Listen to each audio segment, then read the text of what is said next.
Okay, so what I'm going to be talking about today is actually is the professional development. So it's the other side. It's like when you're working with teachers, making what they're doing in the classroom relevant for them, and also bringing in the theory, the applicable kind of notions that we use from Vygotsky, Bernstein, that we use from Vygotsky, Bernstein and Halliday, to actually share that with teachers.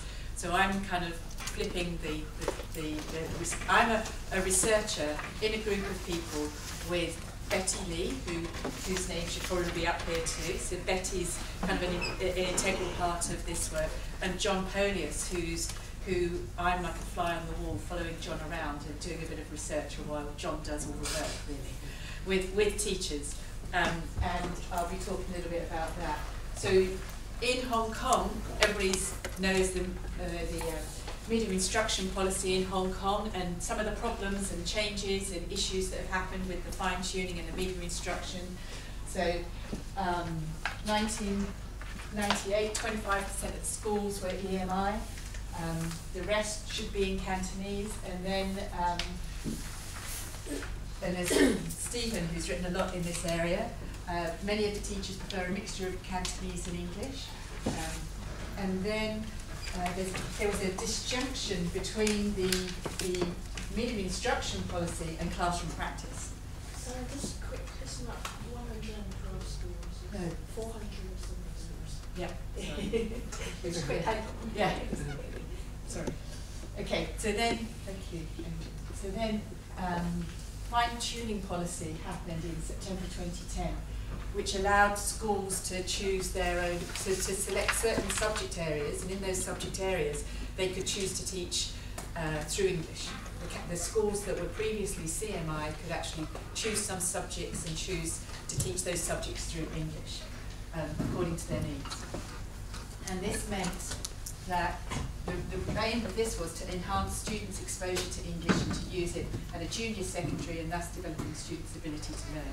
And I think if you've seen Jack, who's one of our PhD students and colleagues in our department, Jack was one of the, many of you would have come from CMI schools, Chinese medium instructions, to universities where you have to then all of a sudden switch and retrain and relearn all your knowledge in English. So there was some issues to do with that, and also parental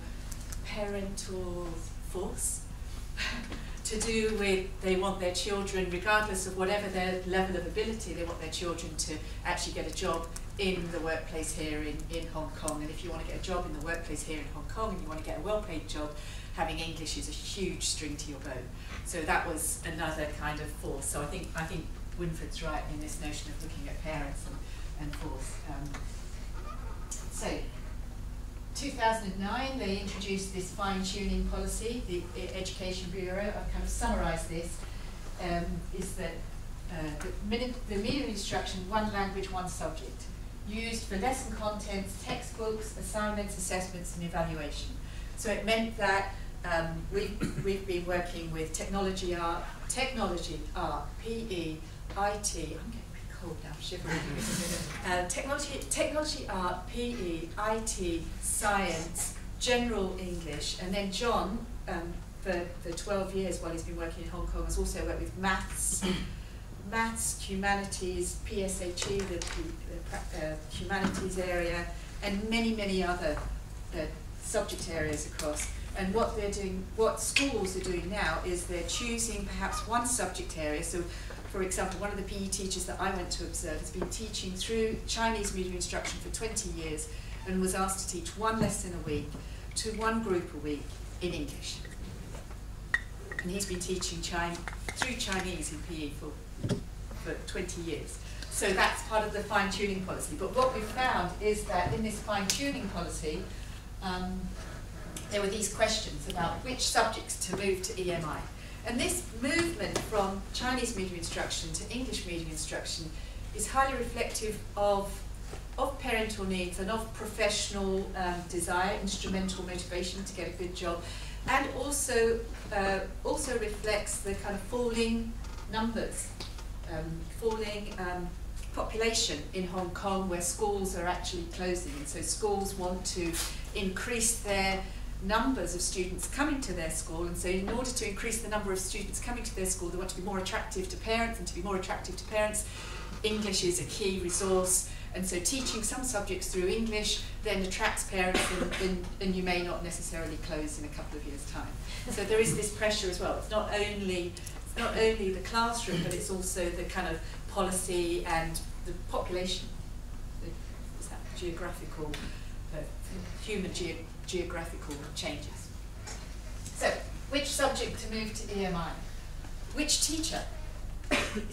Do we just move you because you're a good English speaker, or do we move you because they're the students that we really want to improve? How do we know that you're a good English teacher, English speaker, and maybe these guys over here are not so good? But does it matter? Does it matter that they're really good teachers, even though she's a really good speaker? Just because she's a good speaker doesn't necessarily mean she's a good teacher of English. I mean, teacher of English, teacher of her subject. We're not talking about English, we're talking about other subjects other than English. So which teacher do we choose, and how do you choose that? And some of the teachers that we've worked with, they've really had very little involvement in that decision. They've just been told, you're going to be teaching Form 1, and you're going to be teaching through English in September. And you're going to be teaching through Chinese. So, and for teachers, this is a huge imposition in what they're going to do in September. And those decisions for next September may not have been made yet. So the teachers will find out soon. And then which class? Which class? The PE teacher I told you about, they had 4 classes in their school, A, B, C, and D. D was the top class. So he was asked to teach through PE through English in the top class. But he was a boys' PE teacher, and on that day the boys' D class was actually grouped with the boys' A class. So he's teaching the top class, the D class, but he's also got the boys in A class in that group as well. So, which class do you teach? And some schools are taking science or taking a subject area, and they're teaching all of the Form 1, senior Form 1 in English. Or some are just saying one class. They're going to teach in science, they're going to have English in Form 1. The other 2, they're going to have science in Chinese. So it's very individual to the schools and to the teachers. And then the other question is, with all these changes, the Education Bureau have got some money to do professional development. Is what professional development do we do? Who do we give this money to? They do a tendering exercise. They, many of you in the room would have seen the quotations where you have to submit the quotation to do professional development support. It's open to anybody. So, and what's needed, because what you have is the policy makers who are coming around to the schools. Some of the policy makers come around to the schools. You can see, there might be a few in here. Ruby's not here today. But they come around to the schools and they say, what do you think you can do? What do you think you can offer? And then you kind of make suggestions, and then perhaps that might be the quotation that comes out. But it's also, sometimes the policy makers reinterpret what you say, and they kind of set a quotation out, and then you have to meet this quotation. So you have to have somebody that's got a PhD, somebody that's got a, so in part of, not only do you do the professional development, but the staffing side of it is a big issue too. Somebody that's got a PhD, somebody that's got a PhD and a teaching postgrad, a PGCE, and somebody that's got 6 years teaching experience, teacher training experience, and then subject knowledge, and they've got to have an MA, and just the whole kind of, even to write the proposal, the administrative requirements to write these proposals. In order to do the best professional development that you can do for teachers is a policy legal decision by the Education Board, and so sometimes that can cause problems too, in that you think teachers need something, but actually you can't provide it because you haven't got one person in your team that doesn't quite meet that. So, what professional development is needed, and also the relevance. Are people asking teachers? Are they going out and looking at the research, and are they actually doing something that's relevant? So, the most popular subjects in Hong Kong, science and maths. Science and maths. Why science and maths? Why do you think science and maths are moving to EMI rather than any other subject? Is it because they're more factual and you've got more equations and so you don't need so much English? Perhaps. Is it because they're the best teachers? or best English speakers. You know, you've got to think, why maths and science? You know, and I'm not sure. And you ask teachers, and they're not sure either. So, this is from Betty's presentation last year, teaching. Yeah, so this is Betty. So most teachers have not been specially trained to teach in English, and their performance in the classroom could be characterised as the following. The most successful. Teachers teach the subject well because they have a good knowledge of their subject and an effective pedagogy which allow them to overcome an English language concerns, and so students are able to learn efficiently. The less successful. Teachers are unaware of the students' language needs in English, but they overcompensate, simplifying the content too much or not teaching enough. Some imitate the role of the English teacher, but some teach English wrongly. Some English teachers, and especially this is a discussion that we've had, Betty, John and I have had quite often, is you know, should the English teachers be doing content language instructed learning? Because some English teachers teach science content wrongly, because the wrong preposition means the wrong meaning in science. You know, so there's this, it's not only the English teachers, it's not only the subject teachers, but it's also reflective of the English teachers. And I think that's something in the whole area of CLIL that's yet to be discussed. So this is all, these are Betty's words, I'm quoting you here, Betty. So the least successful, teachers are not aware of students' language needs and teach in the same way as they would teach in Chinese, resulting in students not being able to learn effectively. So that's the situation that we have. The value of professional development. What should be in the courses? You've got 3-day courses. How much should you put in? Should you teach them a lot of theory? Should you teach them a lot of practice? Do you get them to do micro-teaching? The focus. Is the focus, if you do professional development for science teachers to teach their subjects through English, should the focus be on English grammar? No. No, definitely not. But they need to know a little bit more about the language. Focus on language or focus on pedagogy? What's the benefit? So these are the professional development courses that John has run. So with us in the department for the last few years, as I said, we've done technology, art and PE, academic English and science, and then a lot of others with the public schools. And there's a lot of this has been published in the EDB reports, and you can get copies of those reports from EDB. Mentoring programs, lesson observations. What the professional development courses do is generally somebody comes to the courses that we run here. Somebody comes and, or science teachers will come for 5 days, spend 5 days here, and then they have one-to-one support, 5 hours of one-to-one support, and then we have a sharing session where we have an open classroom conference, kind of symposium, very much like today. The teachers do the work and we get to sit down and they report on what they've done in the classroom. So we have these 5-day courses for science teachers, and then 4 months afterwards, one support where they do some planning, and then we have a conference where they actually present their work and the teachers do the talking, which is really, really interesting to see, and that's where I've been doing some of my research, is basically following the teachers, following John, following Betty, and seeing what's happening in the classroom. So teaching English, teaching about English, teaching through English, what do we do? Where do we start?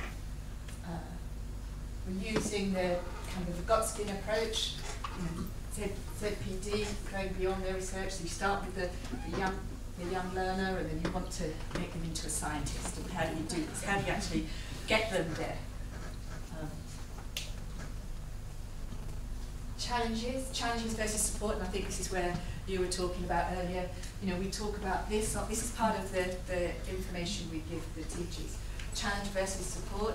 So, and this is where it's the demands too high, possible failure. Demands too low, boredom, behaviour problems. The support's too high, then the challenge isn't enough. Then little learning, and this is where we want to go, to the extension of learning, even with the students that have high memory and high analysis. Thank you.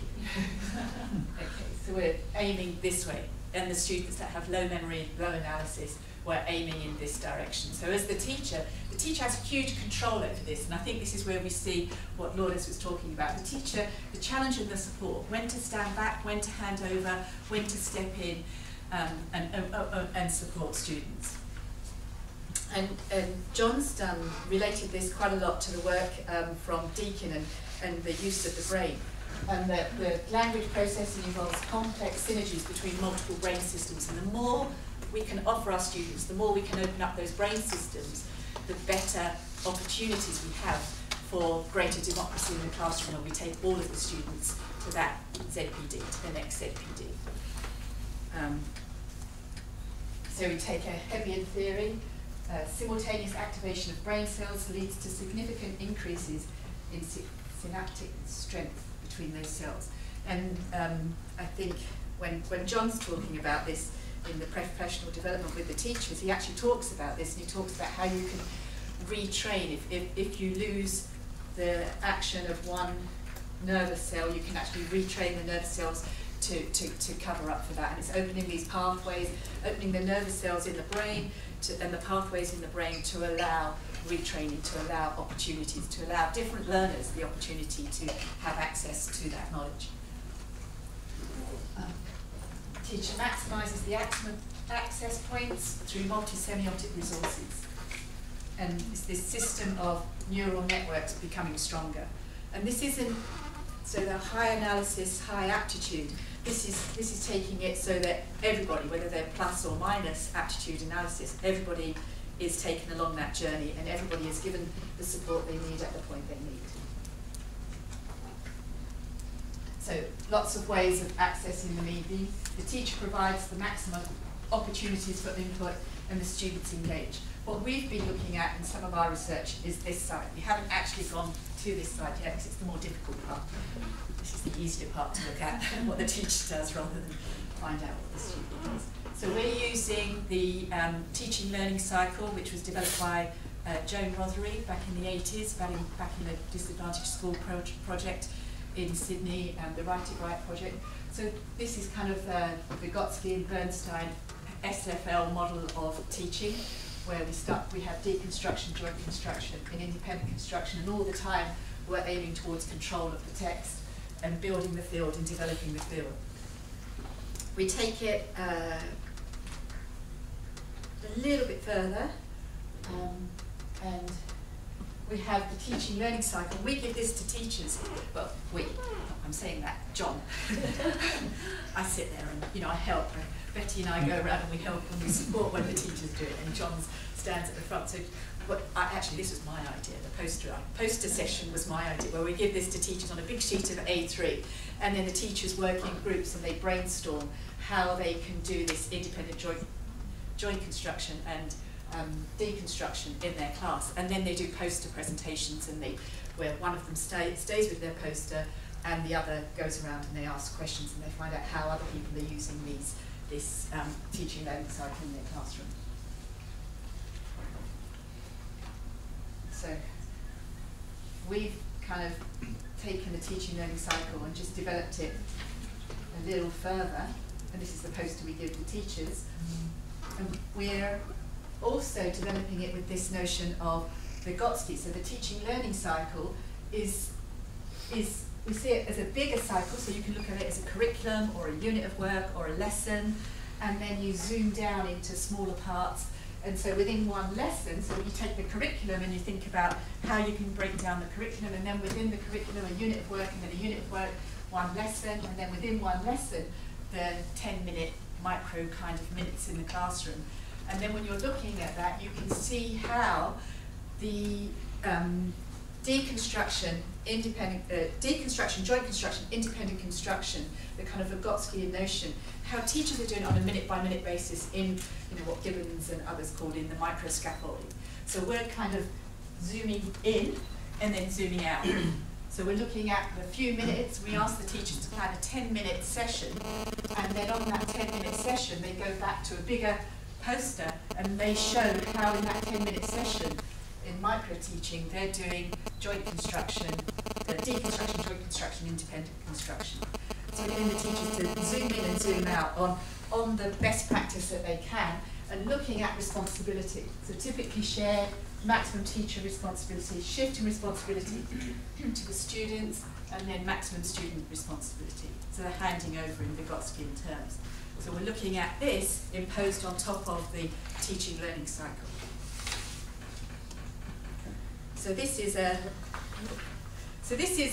science teacher, and they were working with human breathing mechanisms, and they had that poster that I showed you with the teaching for assessment and learning in the middle here. So they started off with this, then the teachers developed this. They did it not as neat, actually. Eric helped me, right, with Eric's, I know it's Eric. And then they went to this. This is what the teachers were developing on big sheets of A3, and John, Betty and I go around and we support the teachers, and we talk to them and we say, what kind of questions, how are you going to structure that for your students, what kind of language issues, what vocabulary, will they understand that vocabulary, how does it fit, how are you jointly constructing this, how are you deconstructing it, how are you independently going to hand it over to the students. So this is what the teachers did in a couple of hours. This is not my work at all. This is me representing what teachers did in a couple of hours with the model, the teaching learning model. So you can see we've got modelling and deconstruction, independent construction, and that just goes on continually. And then the teachers do a micro-teaching session. And we sit at the back, and everybody in the class looks at their micro-teaching session, and within the concept and the theoretical relevance, the relevant theory of teaching and learning cycle, the relevant theory of scaffolding, and the relevant theory of applicable language. So while they're observing, they have these ideas in their head, and then can reflect on what the teacher's done in the classroom, in the micro-teaching. And then we also talk about this when we go to observe the teachers. When they send us their lesson, they send us a lesson plan, and then later we go and observe them. So we have a very clear meta-language and a clear structure that then we can discuss and talk to the teachers about. We share knowledge, and the relevance of these theories have become very relevant for them in the classroom. So looking at the maximal input, the multisemiotic unpacking of meaning that science teachers have, we can show them that in the science classroom, and we do this in the other areas, that in the science classroom, this was a teacher in a local school here, science teacher, really good science teacher. In the local school here, we were videoing him, and he's talking about adolescence and change.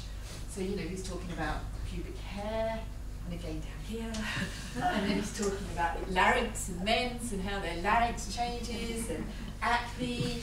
And this is after he's got brainstormed for the students. The students are giving feedback, but then he's not only giving them the English vocabulary. Remember, he's Cantonese speaker, the students are Cantonese speakers. He's not only given the English vocabulary, but he's also, they've actually given them the ideas. Then he's taking these ideas and making sure everybody really understands it in every way that they can. So not only through the language, not only through their peers, but also through the gestures of breasts. You know, so this is just a few minute clips of curiosity. So he's talking about, you know, how you get, as you get into teenage years, curiosity, you start thinking about the other sex. So this is with the year 7, so 11, 12-year-olds. And then he talks about older. If you've got teenagers, if you've had teenage kids, that's when you really know they're hitting puberty. Is that over? They're getting the party. Yeah. So he's doing this so that the students have this maximal input. They have this maximal input in their science lesson in English, even though so they have opportunities to. This is I knew where I'd have problems with this. So we can look at the multisemiotic features in another. This is another teacher.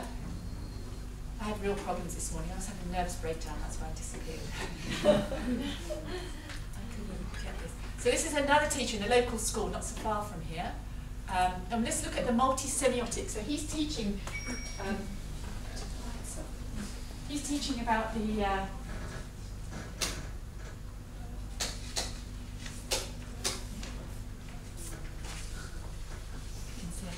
He's teaching about hearing, and this is in a local school. So I don't know if you can see this guy here. See what he's got on his ear. talking about multisemiotic resources. He's talking about hearing in the ear canal. He's got a piece of card and before it, so that he can mimic an elephant's ear, so that he has greater opportunity. So you'll see this. And they've got the textbooks,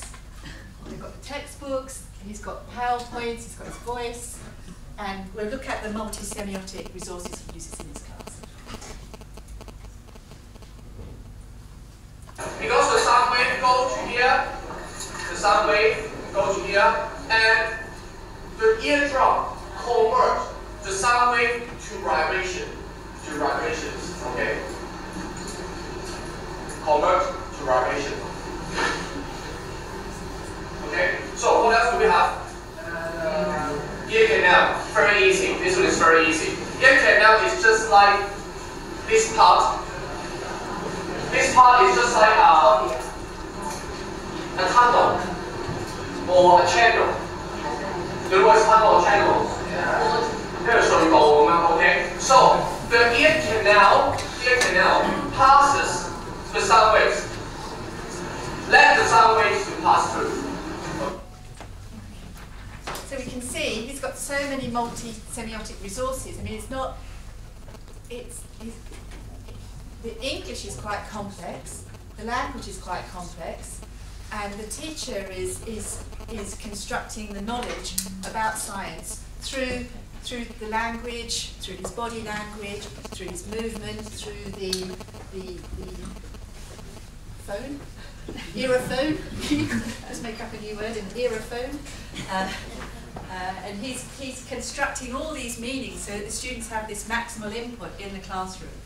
And what we do what John does, that I observe in the professional development, and sometimes he bounces things and tries to put me and Betty on the spot immediately and say, and what do you think about that? And you do this part. So, but anyway, what the aim is to show small clips like this in professional development to model good practice. So we're taking this teaching learning cycle, and if you looked at the professional development courses that we run and that happen in here, they're following this teaching learning cycle. We're deconstructing the language that the teacher needs. We're jointly constructing the language that the teacher needs in the poster presentations, in that science one, the breathing one that I showed you. We're jointly constructing, we're going around and problematizing it and looking at the language that the teacher needs. Then we're independently handing it over to them when they do their micro-teaching, but we're still there giving them lots of support, lots of feedback. And then when they send us their lesson plans, it's really handing it over to them, and we give opportunity to give them professional development support in asking questions and finding out how they can better improve how they teach science through English, or PE, or technology, or art. So this is the kind of profession. So we try and use the theories that we use, we try and follow as well in the professional development that we offer to teachers. So to wrap up then, language, you can see here that the language is clearly construing the knowledge. The language about the theory of teaching, the language about professional development, the language about Bernstein, Vygotsky and SFL are really helping the students develop their knowledge about what they do in the classroom. And that the teachers are teaching through English. They're not teaching about the grammar. They're not teaching about the sentence structure. Sometimes they do. In fact, the teacher that we looked at, one of his really, really good classes where he does a theme ream organisation and moves in and shows how you get theme ream in science text. So he knows about that, and he can use that and teach through the language. And that the teachers are providing every opportunity they can to give maximal input to their students and to their learners to develop knowledge. And to strengthen brain patterns that are repeated and carried out with moderate challenge. And I think whether you're working with children with special needs or whether you're working with gifted or a whole range in between, it's this repeated patterns. This repeated patterns, this ability to try and test, the ability to hand over, and how you hand over with the best support so that success is achievable for all the learners. And that the whole aspect of teaching and looking at teaching and professional development, well, not necessarily professional development, but the teaching in the classroom itself is really complex, so not just one model works. And it's not about one individual learner, it's this complex notion of how we get the mixed level students, the mixed level students in our class all to achieve and all to succeed. So we're hoping that there's more success in some of the classrooms that we've worked with the teachers in. Thank you.